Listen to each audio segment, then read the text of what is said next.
Hello everybody, so today we're doing the watercolour nude, and I don't know if people know my work from the past. This is one from the vaults. This was done about, I don't know, about 15 years ago. It's just a print of the original, and it shows that I really like to use strong colours when doing watercolour nudes. What I used to do is just actually work up good life drawings I had, where I had taken a note of the shading on the model, and then I would work from my drawings rather than work from the model on the spot. But it's a good way of getting into being able to do watercolours. Painting life in watercolours is always a bit of emergency. You're waiting for bits to dry and this doesn't work and you put the wash on wrong. So actually having a more controlled environment in your studio works very well. And so this is actually the style I had then, which is just basically 2 or 3 colours. So here we have Payne's Grey, burnt sienna and yellow ochre. Now I think about it, I think that might be a bit of burnt umber, but generally I kept to a very limited palette. And what I would do is really take note of the pattern of light. So that's one from the vaults. So here's one I did more recently.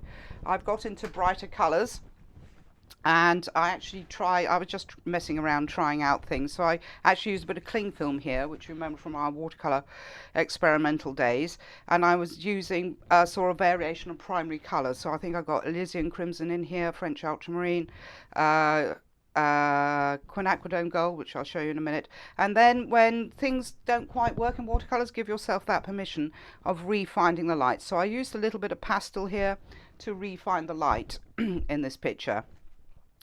And I just love the colours. I think they work really well. So here we are. Here's the picture I'm going to do.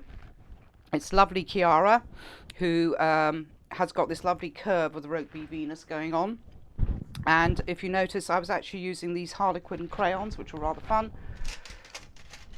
which I like very much, which means you never know what colour it's going to come out, but it does give a bit of a zing to your life drawing. These are called Harlequin pens. I think you can buy them from Sea Whites, and I like them very much. So this is a quick sketch, and then because I'm doing it same size, what I did was actually trace it. Here's my tracing, and then to transfer it, rather than go through all that tedious business of going on the back of the tracing paper, what I used was Trace Down, which is basically posh carbon paper. So here it is. It's basically posh carbon paper. So I put this on here with a nice sharp pencil, and I could transfer it to my painting surface very quickly. So here we are. So trace, trace, trace, press, press, press, and then I come up with this outline. I hope you can see it.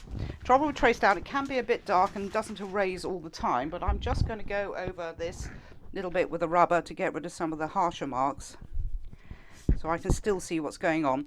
And if you notice, what I did with the tracing is actually mark out the pattern of light. This is the thing with watercolour, is looking at the pattern of light, because you have to be able to leave that bit white. So here I actually drew around where the shading was, and hopefully that will be a guide for when I start painting. I'm just going to go through the colours I'm using. It's a variation on primary colours, like the second one I showed you. So I have here my nice little palette, and I'll just go through the colours that I'm going to be using. This colour, which I suppose not many people have heard of, is called quinacridone gold. It's very transparent, and you can see it makes this lovely yellow colour, and it sort of warms things up. It's maybe you can see that quinacridone gold. It's invented by Daniel Smith from Car Paints. He did reds and magentas as well, but it's a transparent colour and it's just yummy. Very good for landscape painting as well. And then I've got a bit of yellow ochre here because I used to use that, but that is actually opaque, so it kind of sits on top of the paper sometimes, but that is also a yellow. And then I've got Elysian crimson here, which is a crimson, which I think most of you know. So here we are, that's that lovely crimson. So and what I'm using tubes, and I use a lot of paint, so I will get through this quite quickly. This that's all very wet. This is burnt sienna, and the combination of the two make this lovely warm red, and they're both, ooh, look at that, it's doing all sorts of exciting things now. It makes a very nice red, and they're both really transparent. And then I've got here, trying to remember what it is. Is this quinacridone? No, sorry, this is indrathrine blue, which is a nice cool blue. You can see, and I thought, well, that's a bit on the blue side. So I found it makes a lot of green. So I'm also going to use, so I got French ultramarine as well, which I probably won't use that much, but it is a primary colour. And then over here, I have, I think this is indigo, which is a cooler, duller blue. Can you see? So that's got a lovely, I don't know, it's muted down. So indigo is the colour of blue jeans, but that's got a nice oomph to it. I thought that was a bit too blue. And then I always like to have a bit of Payne's grey, complete with cat hair. You can see that's very dark, so when I want dark passages to define the light, I'll probably use that. And again, that's got a kind of bluish tinge to it, although next to the blues, not so much. And so this is indrathrine blue, which I probably am not going to use that much, but this is my basic range of colours. So I probably should turn this over because this will be wet. And it's always used to have a piece of test paper around, so you can decide, you can figure out which colour, how the colours are working when you make a wash. So these are tube watercolours, Winsor & Newton. And I like to use those because they do pack a bit of a punch. And I'm going to use my original sketch as my reference. So I'm going to paint from this. So I'm going to start painting now. I've got my original here as my reference. So I will actually respond to my drawing. And then here I've put out the pattern of light. And I am going to start painting. And I have a ghastly feeling I'm going to need some more paint. But luckily they are more or less to hand. And this is the thing, I haven't done this for a while, and this is the thing that you have to kind of work up head of steam. Remember how you painted things. So here, what I want is really, really strong colours. And I'm going to do something a little bit crazy. I'm going to put paint directly on the drawing. So I'm going to pick up some of this. This is indigo. And I'm just going to put her spine in with this. So I'm putting the pigment directly on the paper, here and there, where the darker bits are, like down here. And what I'm going to do, I'm probably going to spray it in the vague hope it doesn't dry terribly much. But this is how you get really impactful colours. You can put the tube directly on the paper. I did learn this from Graham Dean, who, funny enough, we sold our house to, who reinvented the watercolour and changed my life, because he just uses watercolour so strongly, putting the tube directly on the paper, and you get much more punchy colours. So I'm probably going to leave it at that, and I'm going to do just give it a gentle spray, and then I'm going to start picking up colours. So I'm just trying to activate the pigment, but you never know what it's going to do. But then it does interesting things as well. So I'm just going to grab a couple of brushes. So I've got a big one and two medium-sized ones. And I'm going to really mix up my very nice warm red colour. So here I've got Elysian Crimson, and that's going to be too feeble, and it's run out already. And I'm going to put some burnt sienna in there as well. So I better just grab a bit more crimson, because I know I'm going to use a lot of paint. This method of watercolour uses a lot of paint. So a bit of that and a bit of my burnt sienna. And I'm just going to wet my brush, grab some kitchen towel, and I'm going to go in there. Hooray! So I'm just going in here, looking at the dark areas. But what I want to do is actually, I'm going to spray this again, because I want this to remain sort of damp. So I'm just going in there, looking at where the shadows are. And so then I'm going to pick up, and that's why I need another brush. I'm going to pick up some of the yellow colour. So this is the quinacridone gold. I'm going to slop some of that on, although it's not making much of an impact. So I'm just going to add a little bit more water there. Take that round there. And up here, ooh, I've got a hand to deal with. And then what I'm going to do is actually soften this edge, just with water. And remember, you can always use a little bit of pastels. to buck things up. So can you see? So where I'm touching this nice indigo colour, it's actually letting the pigment run through the wash I am applying. So this goes down there, and I'm going to grab some more of this, and then I think I want a bit of yellow over here to be softer, so that's where it's lighter. And I'm just looking at the shadow on her bottom. Where the yellow hits the blue of the indigo, obviously it's going to turn green, so I'm going to try and avoid that mainly. But there's a nice dark area just there. I'm just going to add a little bit of indigo there. I think I need yet another brush. Okay, on that one. Yeah. I have this one. And again, I'm softening this edge. Just soften it slightly. And you have to paint really quickly, and you have to sort of know what you're doing, which is kind of aggravating sometimes, because sometimes you forget. And I'm just adding water here to give that feeling of almost reflected light there.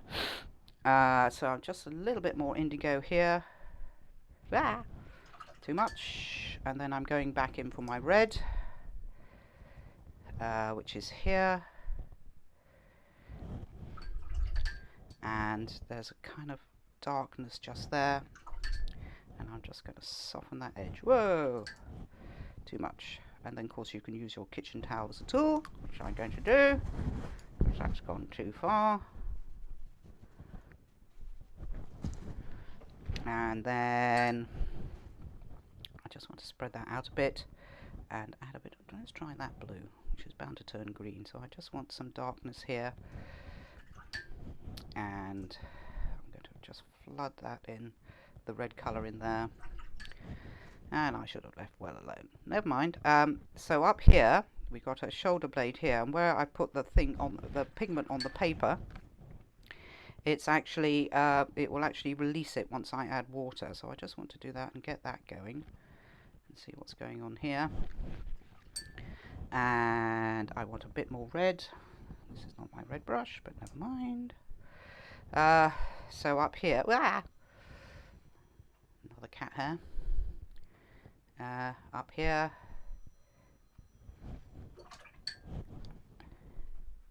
and just going down there,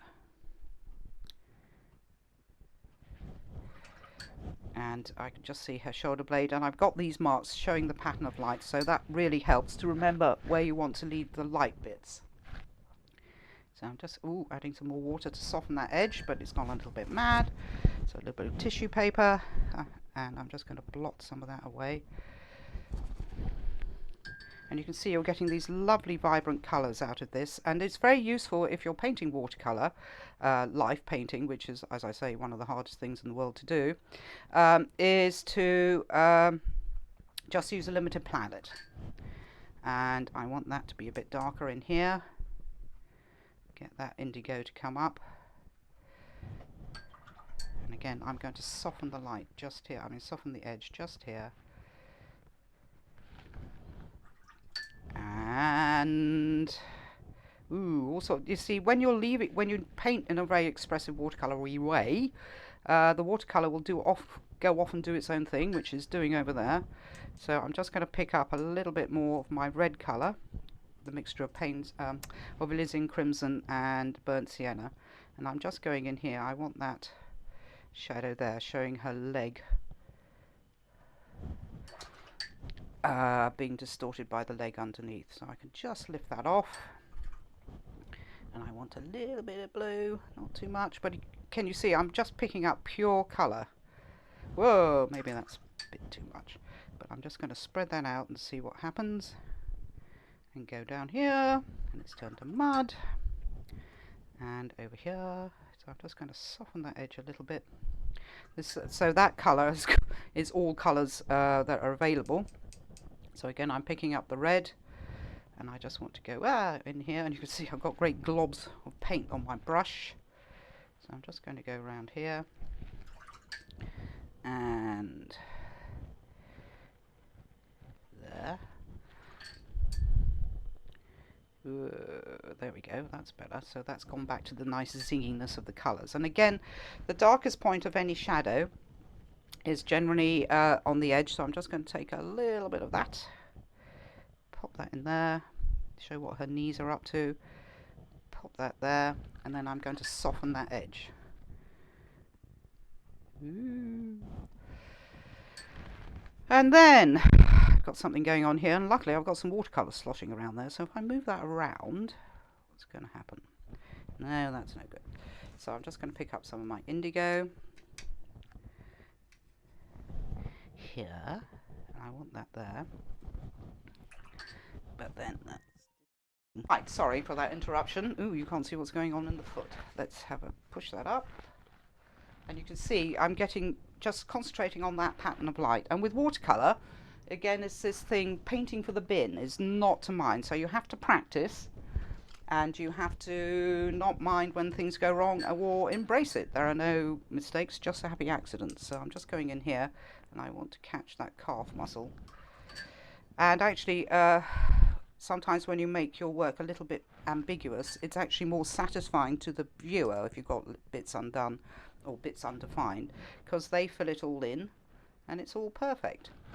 So here I'm just trying to indicate what her foot's up to. So I got the main colour I'm using, I suppose, is this nice wash, the nice red colours. And I'm just going to pick up a little bit of darkness. I've lost my kitchen towel around here. I just want to define that a bit more. Yeah. Now I'm getting involved with the painting. I'm actually going to blot that a bit because I want to show what her leg's up to, and I'll work on that in a minute. So here I'm just going to add a little bit of indigo directly from the tube almost, or from my palette, but I'm not mixing up a wash. And then I just want to do that, and you do end up drawing with the brush a lot. And actually I sort of left this area alone. It's now dry, so I shouldn't really fiddle with it, but I'm going to. Don't. So I'm just going to add a bit of water there just to lighten that area, and I'm going to leave it alone. Yes, I am. Yes. It's this thing of trying not to overwork a watercolour. So a lot of these places the watercolour has done the work itself. I've got an arm over here, which is this. I'm going to use this red colour again. I'm going to leave the hand for later because it's rather detailed, and I want to be able to get some of the detail in, so I need that to be dry. I'm coming up here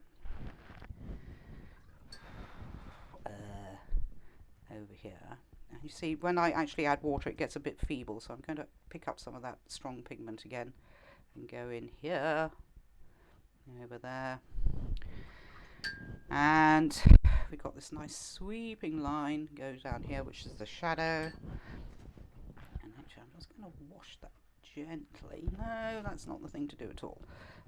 So again, I'm picking up some indigo, so I want to define her arm. So I've got this very dark colour here, and actually I want to have it here as well to indicate the shadows.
So here I've just put the background on, a nice soft wash with lots of water, and I'm just going to take my brush along here to soften that edge, but I don't want to lose her shape, so I'm just going to go in there with my kitchen towel and make that edge a little bit softer, and over here as well.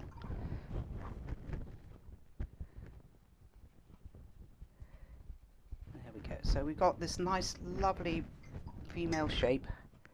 I'm just going in there and I'm just going to blot that edge so it's not quite so harsh.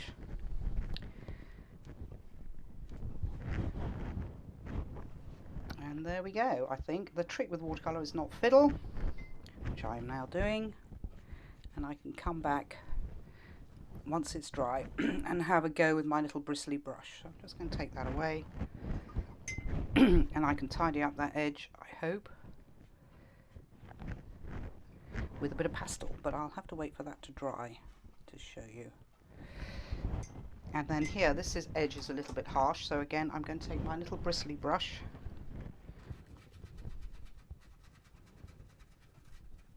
and just soften that edge a little bit, and also around the foot here. So I just want that to be a little bit softer, so I'm just having a bit of a scratch and try to define these areas of shadows. There's a little bit softer. And along here, and trying not to fiddle too much. I think I need some new kitchen towel. And I want to define the face a little bit more, but I may have to wait for that to dry. Let's have a go. So I just want to pick up a little tiny bit of indigo, I think, and go in there and sort of define her hair and her neck, and then come down here and there and spread that out.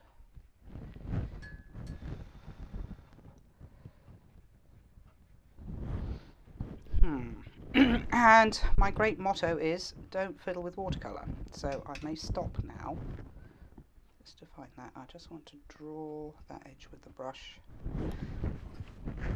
and just flood it with water,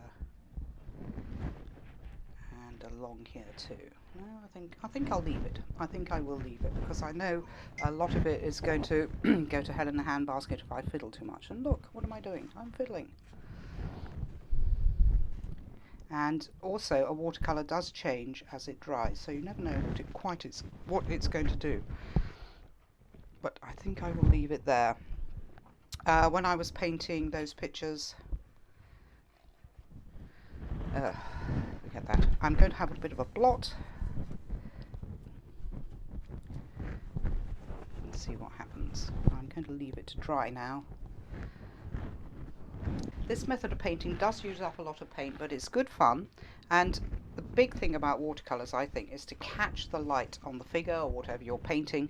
So in this case I have actually left her white, and I would do that in all my work. I would leave the light to be white. I want it to be white. I want to have that really strong contrast of tones. Okay, thank you. See you next time.